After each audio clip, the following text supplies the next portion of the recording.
There is this question that has been circulating the internet for over a week right now. A lot of people are asking these questions like, why is it that Nigeria is the most restricted country in the world? The question is, why is it that a lot of countries are banning Nigerians from coming into their country? Like literally most of the countries in the world are now restricting Nigerians from coming into their country. I'm going to be sharing a few videos here for you guys to watch. Please, as you're watching, don't forget to like the video, share the video, and also subscribe to the channel. What is going on with Nigeria? Why are all these countries trying to restrict visas from Nigeria? Countries like Canada, UK, Qatar, Kuwait, and even some African countries, America, they have started to deport Nigerians. In fact, just last week, I made a video that 13 Nigerians, they were deported to Ghana and then to Nigeria because even Nigeria, they refused them. In Qatar, a Nigerian man cannot travel there alone. He must go there with his family, and even after that they must first of all book a 5-star hotel. Can you believe that? It's almost like they don't want Nigerians there. Now this video is not to hate on Nigeria. I'm just wondering why. Even in Africa, some African countries, they are protesting Nigerians in their country. Countries like Ghana, also South Africa, they are saying these guys, they're coming here and they're even building their own kingdom in our country. I believe just some bad apples, they're destroying the name of Nigeria. Just some small groups, they are going there because in South Africa, not every Nigerian in South Africa is trying to build a kingdom there, but a small group is destroying the name of Nigeria. Same thing in America. Some Nigerians are doing some bad things over there, but all Nigerians now are being categorized as doing those bad things. Now even some Nigerians with actual visas, they're being cancelled and sent back to their country. Visa restrictions on Nigerians is getting more higher, and more countries, they don't want Nigerians in their own country. Countries like Canada, UK, USA, Qatar, Kuwait, and even some African countries. USA is also calling some Nigerians just to cancel their visa. If you have a US visa, some Nigerians, they have been called in the embassy just to cancel the visa. And there is a new restriction for Nigerians in Qatar. If you're a man, you cannot go to Qatar alone. You have to go with your own family. If you are applying for tourist visa, you must go with the whole family and you must stay in 5-star hotel. You must prove that you are going to Qatar as a tourist or for business. You must stay in 5-star hotel. Some African countries, they also don't want Nigerians to stay in their own country because of the things that they've been doing. There is no restrictions, but the citizens, they don't want them. Countries like Ghana, they've been kicking. They were even protesting. They were on the streets demanding for Nigerians to go back home because of everything that they are doing in Ghana.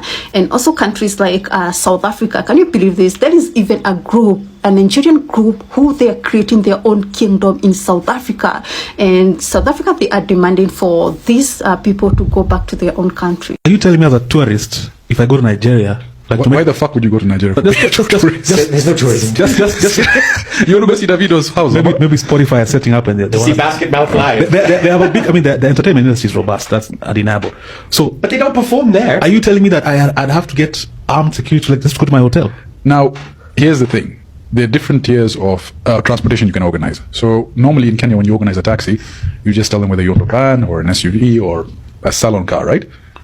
In Nigeria, it's the same, but then with personnel as well. So it depends on how much you're willing to pay. Now, normally, everyone that comes in, especially Western organizations, Nigeria is marked as, I think, an orange state. So it's not too safe. It's not green. Green is safe. Orange and red. What are we?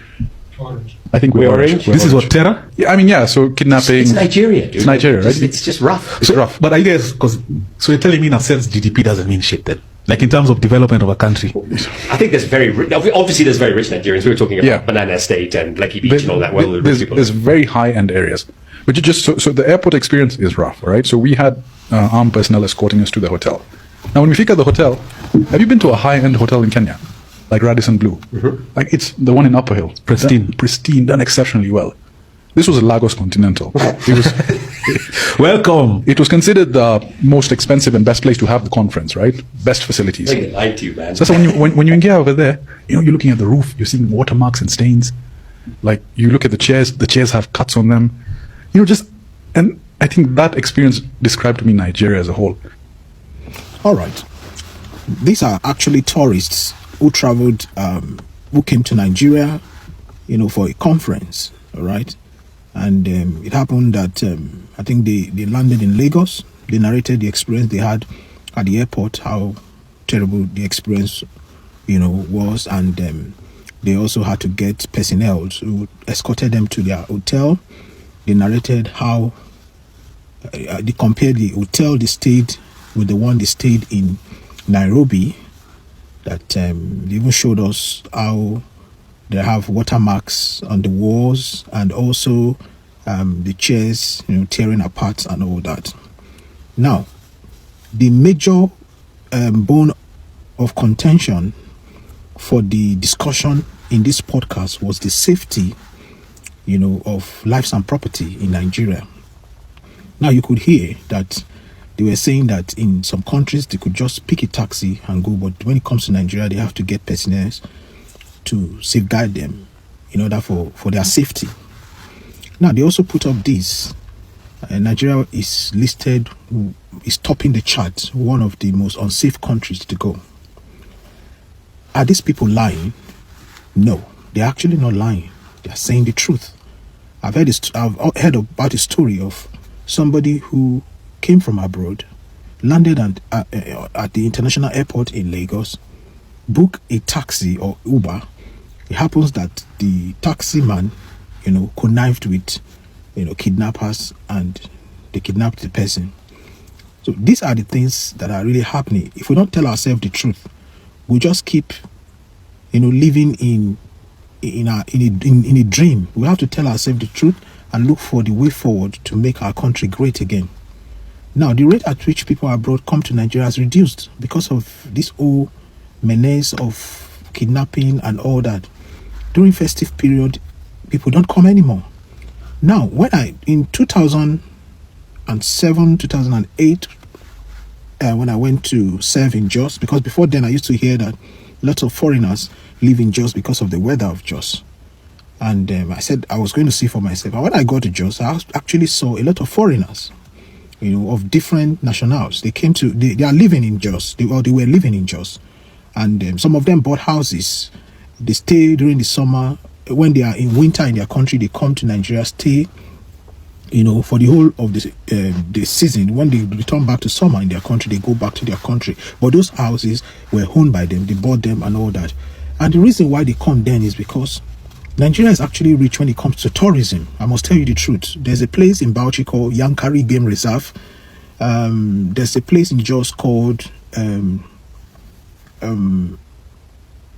there's another animal, adventure place in Jos. I've forgotten the name now.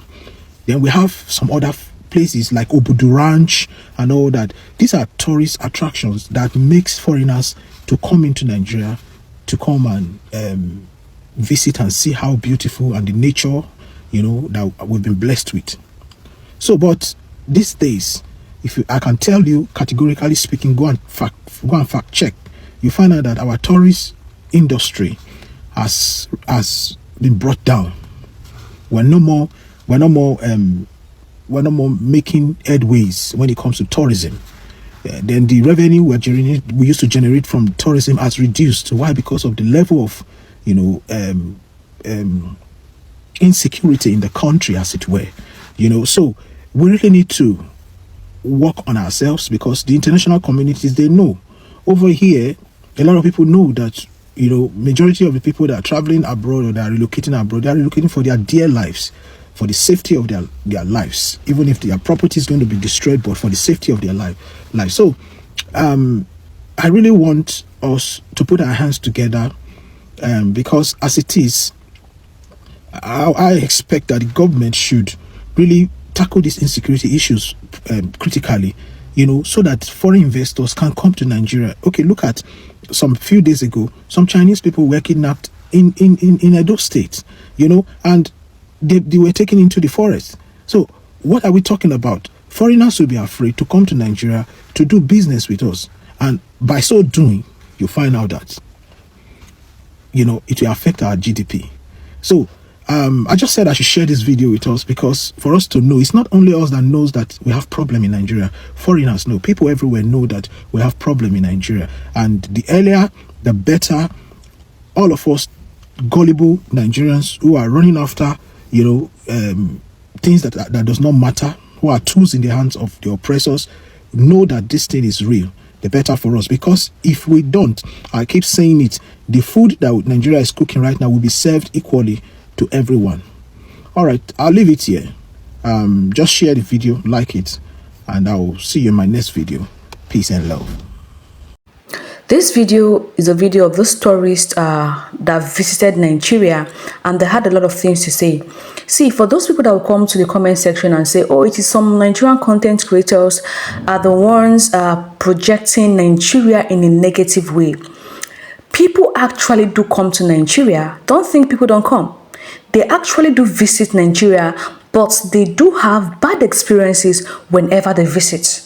So just imagine a tourist coming into a country, and once they make a research about the country, what they are seeing on the internet is how the country people are kidnapping people, the high rates of kidnapping, the high rates of insecurity, the poor nature of service in the country. So when they come there, they will be self-aware of where they are going to. So whenever you see me come out here to compare my country, Nigeria, to some other African countries, I am comparing it based on what is currently happening in the country, Nigeria. It is not a way to bring down Nigeria, or not a way to make people feel that Nigeria is not a safe country. Nigeria is actually a very beautiful country, but the truth needs to be said. If we keep covering up for the truths, we will keep dying in that truth. Those things that are happening, they will keep happening to us, and there is nothing that can be done about it. But once we keep speaking about it, someday, I think the government will look into it and try to amend it. But as long as you, as a Nigerian, is trying to cover up everything, every bad thing that is happening in Nigeria, it will keep happening, and one day it will get to your doorstep. And once it gets to your doorstep and it happens to you, then you begin to voice out and call out Nigeria. But these tourists came into Nigeria, they were, literally talking about the experiences from the airports, the people, how they were going about with escorts, because they are white people.